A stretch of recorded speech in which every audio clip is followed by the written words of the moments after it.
നമസ്കാരം. ചാവറ കൾച്ചറൽ സെന്ററിന്റെ നേതൃത്വത്തിൽ ലതാലക്ഷ്മിയുടെ രചനകളെക്കുറിച്ചുള്ള ചർച്ചാ സമ്മേളനം സംഘടിപ്പിച്ചു.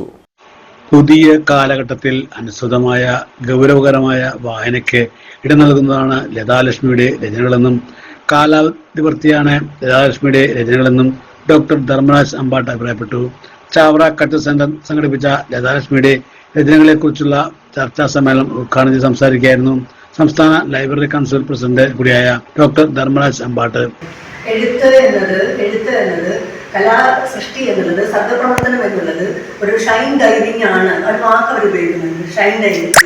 അത് കടലിനടിയിൽ ആരും കാണാത്ത മുത്തുകളും ചിപ്പികളും അന്വേഷിച്ച് അങ്ങനെ ഊളിയിട്ട് പോകുന്ന ഒരു പ്രവർത്തനമാണ്. നമുക്ക് ടോർപ്പിഡോയെ കുറിച്ചൊക്കെ പിൽക്കാലം നമ്മൾ കേട്ടിട്ടുണ്ട്. യുദ്ധ കപ്പലുകളൊക്കെ അങ്ങനെ കടലിനടിയിലേക്ക് അങ്ങനെ പോയി ശത്രുക്കളെ അത് കണ്ണുവെട്ടിച്ചുകൊണ്ട് പോകുന്നതിനെ കുറിച്ചൊക്കെ ഉള്ളൊരു സിദ്ധാന്തമാണ്. മലയാള സാഹിത്യ രംഗത്ത് ശ്രദ്ധിക്കപ്പെടുന്ന കഥാകൃത്തും നോവലിസ്റ്റുമാണ് ലതാലക്ഷ്മി.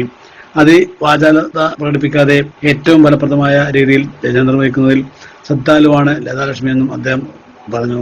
കോഴിക്കോട് ദർശന സാംസ്കാരിക വേദി സെക്രട്ടറി സുനിൽകുമാർ ടി അധ്യക്ഷത വഹിച്ച ചടങ്ങിൽ സംസ്ഥാന സാക്ഷരതാ mission director AG Olina, professor M. Thomas Mathew, Chavara cultural centre director father Anil Philip, Rekha Sanu എന്നിവർ പ്രസംഗിച്ചു.